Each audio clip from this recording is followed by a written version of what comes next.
Hi, I'm Maria Thea Harris of Fellow Sews on social media. Welcome back to SewOver50 podcast on Sew Organised Style.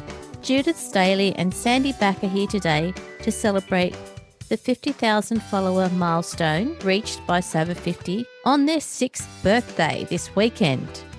Thanks for joining us. The message we need to get out is that even if you just do a like, it's telling Instagram that you're interested in this account. The best way to keep going with any accounts, not just us, is doing a like, a share, or a comment. A big thank you to the podcast Patreon supporters. I hope you'll join them. Go to patreon.com/SewOrganised That's organised with an S to join them in supporting the running of Sew Organised Style podcast. Today we've got Judith and Sandy here to celebrate. Morning, Sandy and Judith. Good morning. Good morning. Good evening. We've got a set of questions to talk about what it's like for SewOver50 now as compared to when we first started in August 2018 on the 18th of August. Now, have I got my facts correct, Judith? That's correct. Yeah, it was the 18th, wasn't it? 18th of August 2018. It was a Saturday, I think. I remember sitting at my kitchen worktop, working everything out on that day. And making up a logo. Yeah, making up a logo, finding out how to do various things, saying to my husband, I think I'm going to start this account of SewOver50. And he sort of didn't know what I was talking about. But yeah, that's when it was. That was a momentous step over a cuppa. It was. I've got some questions here that I'm hoping listeners will enjoy hearing Judith and Sandy's answers. So the first one is, what does another great SewOver50 year feel like for both of you? Judith, do you want to go first? It's just incredible when Sandy said, we're coming up to our 6th birthday. I sort of wasn't thinking about that. I'm not as involved in a day-to-day basis now, and all the other people who do all the work. So you're much more aware of what's going on, but it's just great. It is still going. I'm so pleased that all you have carrying on with it. So it's just fantastic. We're still here. We're still standing. Yeah. Sandy, what does it feel like for you? Another great SewOver50 year. I'm still excited about it. I think that it's been a very busy year. It's always lots of coordination behind the scenes and lots of work. But fortunately, we have editorial teams now changing about, so the workload is lesser for everyone. As I say, it's exciting. We're always coming up with something for ideas, and that's because of our community. We really appreciate people who tag us so that we have permission then to use their ideas, and we'll chat with them. And we're always just looking for a variety, and the community is never short of that. So we're very lucky. Very true. As a team member, Sandy, you do so much behind the scenes, getting us organised every month and every week. So thank you for doing that. What I'd like to say is that Judith, although is not active on a day-to-day basis, we are still in constant contact, and Judith is my mentor, and I will flick things through to her in the middle of even my night when I wake up and think about it, just for a quick consultation and just for affirmation that I'm on the right track with something and getting feedback. So I'm always deeply appreciative of Judith's input. And likewise, it's just what you do, Sandy, so much work. And you still keep coming up with ideas as you and some other editors coming up with ideas for these celebrations around this week. I love coming up with new ideas. I like the one that's coming up this week for the competition. And when this goes out, we'll already be in the middle of it. So I hope it excites everyone. It's just a very quick one, and it just requires a comment. So, yeah, it'll be fun. Yeah, I think it will. Okay, I did some research. A 6-year anniversary, traditional gifts are iron, modern are wood, and gemstone is amethyst. Judith and Sandy, which of those anniversary gifts would you prefer? It might sound boring, but I like wood. I just love nature. I just love the feel of wood. And I'm not a very gemstone person. And iron, well, I've got my iron for my sewing. That's as much iron as I need, I think. What about you, Sandy? Well, actually, you picked my little idea because I'd like an iron, but I want the one where you have it on the ironing board, where you put it down, you can leave it down. It's got these little legs that stand up when you're not using it. Oh, yeah. They're fantastic. I went to a sewing class and they had them, and I was just absolutely intrigued with these irons. Not the iron you're probably expecting, Maria, but yes, that one. The key thing here is that people who are listening will understand why we're so sewing focused. So if someone says iron, it's the iron. Yeah, that's right. So That's my funny. immediate thought. The other thing I saw was 6-year colours are purple, white, and turquoise. They're colours I probably wouldn't choose for myself. I like purple but never wear it. I like purple but never wear it. It's funny, isn't it? I do like purple, Yes. but I do like blue, so turquoise. I don't wear white. Turquoise I wouldn't even think of, to be No. quite honest. Yeah. Yeah. It's a bit sort of like Wimbledon colours. Yeah. It is purple, green, and white. Yeah. Purple, green, or women's colours. Yeah. Other women's colours. Yeah. That's what it should be. Yeah. I always think about a white blouse when you go to dinner, but if you go to an Italian restaurant and you're having spaghetti, white blouse is the wrong thing to wear. So look, going back to the account, what has struck you as most different recently? I think, Sandy, would you be in the best position to answer this question? From an Instagram point of view, of course, the biggest thing that's happened is the hashtags now, and it's maintaining the reach within the community. And it's not just us. It's a continual struggle to keep us in people's sights on the grid. And that's the biggest trouble. And that's why we have had to instigate a monthly tag, which now we've gone over to this month. It's SewOver50, August 24. And of course, every variety of tag other than that. We go and check all the other varieties as well. And we are constantly trying to keep up. But one of the things that I think is happening, and no one really talks about this, we don't see everybody because I don't think Instagram puts them all there. When we go back a few days later, someone will pop up that we haven't noticed before. So that's the biggest changes within Instagram. The message we need to get out is that even if you just do a like, it's telling Instagram that you're interested in this account. The best way to keep going with any accounts, not just us, is doing a like, a share, or a comment. One of the other things is touching the bell on someone's page to let them know that they've posted. You can fine-tune that by just saying you want to see a post, you don't want to see their videos or reels, and you can stop that any time. So if you know something is coming up, like a new pattern release from a company, turn on the notification. Once it's released, turn it off. The other thing is you can also go to the top of your page and hit the word Instagram, and you can put your feed into chronological order by using that, following all people you follow on that. There's ways to get around it, but it is an ongoing issue that Instagram is not listening to. They're not listening, are they? Chronological order was fantastic. Yeah. When you look at hashtags, you could see the recent sewing makes. Now you might get 2018 at the top. For us, when we're researching our posts, we don't want older posts. If we do, we then have to write to people and say, look, you did this in 2018. Would you mind? I wouldn't ever go back that far, but that's just one of the issues we face as editors now. Yeah, it's very hard. Have you seen an increase of older sewists on the grids of sewing pattern Instagram grids? Yeah, big change from when we started, isn't it? Yep. It's very different. There were so very few when we started, which is why we did the visible challenge. Whether it's partly us being here and pushing for it, or I think there's been a change about inclusion and diversity across the board. You know, we're seeing other accounts like Ageism is Never in Style. That's that sort of account that are that are pushing for things in the media. So we have had an impact, but it's joined with other things that are going on. Generally, diversity is now at the front agenda of a lot of agencies, pattern companies, etc. Size was the biggest wave that came through, and ethnicity, and we lagged along as being recognised as mature models.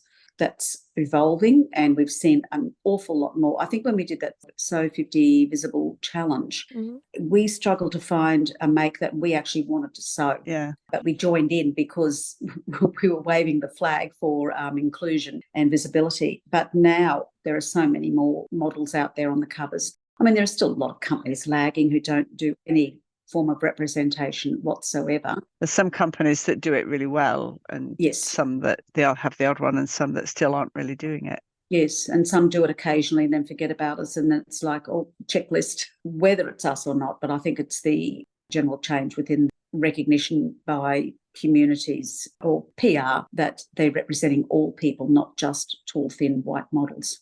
Are there any patterns that were popular at the start in 2018 that are just as popular now? Yes. That was interesting because I put a question into our stories. What are the top 10 patterns that you would consider that we've seen over the last 6 years? And I got, I think, 120 responses. So I was a little bit busy behind the scenes answering all those wonderful suggestions. So thank you to the people who do respond in stories, because it was really, really helpful. There were patterns there that I hadn't thought about for a few years. What I did notice was there was a trend of jumpsuits. So I'm going to talk about trends. There's a trend of jumpsuits, and of course the one that stands out is the Zadie jumpsuit, but there were an awful lot more and they're still evolving. So that's still about. Chore jackets. Now, there's a plethora of patterns out there, but that trend is still ongoing. And I think, such a useful garment, the chore jacket. You've got the transitional seasons, so that's great. Then the next thing that came along were the balloon pants, whether they were fitted or elasticated. That's been a trend over probably the last 18 months, 2 years, because you've got the bob pants that took everyone by storm, and then it's evolved into probably more fitted, but they are definitely still raging at the moment. When it comes to dresses, it was the hinterland dress that is actually up there in the big numbers, and the wilder gown. So 2 dresses out there that stand out. So once a trend sort of begins, we notice, that other people come on board, and I'd be loath to pick out a chore jacket, but there are lots of chore jackets out there. What issues do we still face? Visibility is still something we need to keep pushing for.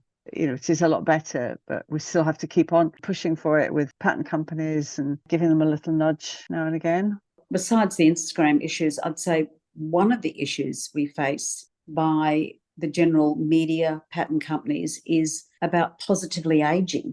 I mean, how we are viewed as we age. And sometimes we have got to stop that pigeonholing. And our followers throw back that all the time. They're out there in their balloon pants and bathers and all that sort of thing. And you wonder if companies think, what do they really think about aging? There's a lot of big celebrities pushing back about aging now.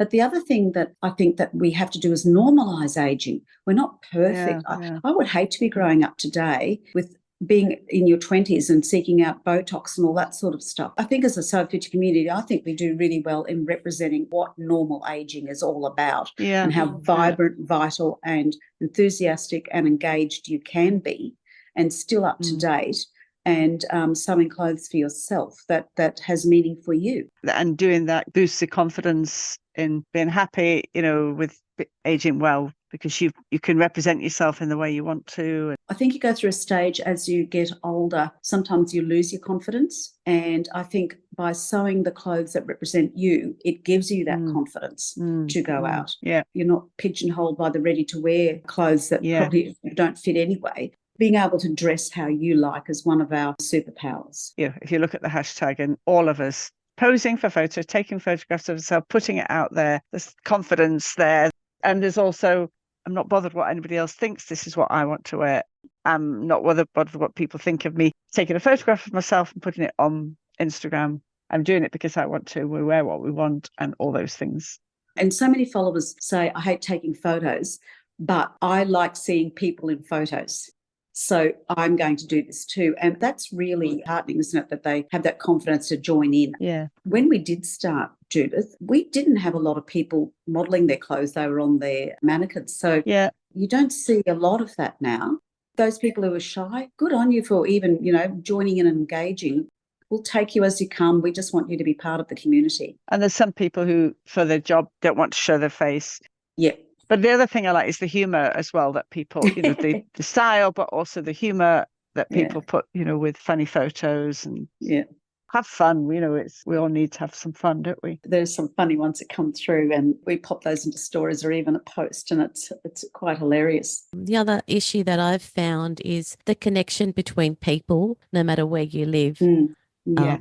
And I know that it's been said before that a lot of people who sew are introverts. Connecting through SewOver50 is a safe space to be in, as well as you age. If I go back to the whole age representation, there is a change in your life where you lose people in your life, and this way you are still connected and still part of the community. So that's what I really appreciate about the account. That's one of the studies I put up in stories. What is the prime indicator for a long life? And that had exercise, diet. But one of the main reasons for positive aging and a longer life is actually social engagement. And they actually said that it didn't have to be face-to-face. Even someone engaging on something like Instagram or someone responding to them on Facebook. That little flicker of a connection is something that will keep people going, and it's not running and eating lettuce leaves. It's actually that engagement. So it doesn't have to be face-to-face. The online thing can help people who can't get out very easily for whatever reason, or living isolated lives. And these connections, you're right, Maria, they're so important. And how many of us have friends who don't sew? Yeah. It's getting that passion or meeting up with people who have that passion and you just talk sewing the whole time. It's wonderful. Finding your own community with your passion is wonderful. Within the SewOver50 community, I think so many of people have connected online, but also what really always a surprise, Judith and I, when they meet up in real life and they pop up anywhere, like sewing camps in Florida. It's really fabulous to see. I'm always really excited and actually was jealous. I wish I was there. I love to see that. Is technology holding older sewers back from being visible? I think you two are helping with that. When people are new to Instagram, they probably are held back, but there are ways and means, aren't there? And I'm sure you can talk about that, Sandy. It's a difficult one because we're trying to build up skills on Instagram. We've done Instagram tips for a long, long time. And that started when Judith and I were telling each other, you can do this, you can do that. So I remember saying to Judith, if we're asking these questions, other people will be asking the same questions. Yeah. We have to think positively about we're not being alone in this. I know Maria's little instant videos, 1 minute long, are going to assist greatly. I think people probably may be a little bit worried, but once they start, they're okay. It's just dipping your toes into the water first and just learning a little bit by little bit. You're not going to get it all at once. And then they keep changing things as well. But I think once you've got a solid base in the knowledge of what Instagram's about, the little changes are just like a nuisance now. Don't think that technology is holding people back now. Even if people are on Instagram and just look at us and see what's going on, I think that's great. I don't think we can measure it in numbers. I know we're 50,000 followers. There's a lot more looking than probably those who engage. And I think sometimes it might be lack of confidence, but they're there. Yeah. We've recently had feedback from our followers.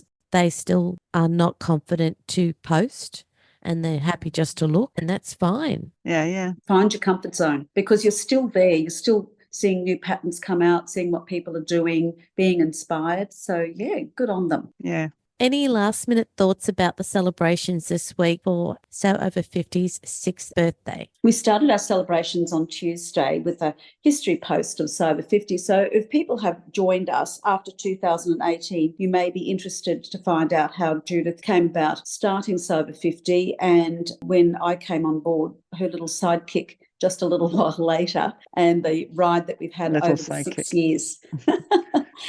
And it's interesting, we've done over 1,800 posts, 30 lives and 18 challenges, and we've had 144 guest editors. We always love our guest editors because they bring such a different perspective to the account. Great. We've had the 18 challenges. We had some really fun ones, mini challenges. And we haven't done them for a while, but I really like the mini challenges where you just throw something out for the weekend. Could I mention a few, Maria? Yeah, of course you can. Probably the biggest one we had was the sustainable sewing one that Judith organised. And that was probably about 2021. Yeah. That was huge. Yeah. That was a really, really big one. And people really engaged with that. So that was excellent. And then we had some milestone ones. It was this SewOver50 old photo and people brought out old photos. Oh my goodness, that was so good over the weekend. It was hilarious. Yeah. And so we shared photos of that. And then during 2020, when we just didn't know what was ahead of us and we were 6 weeks in and we were worried about whether we should even be posting, we actually went ahead with Isolation Headband.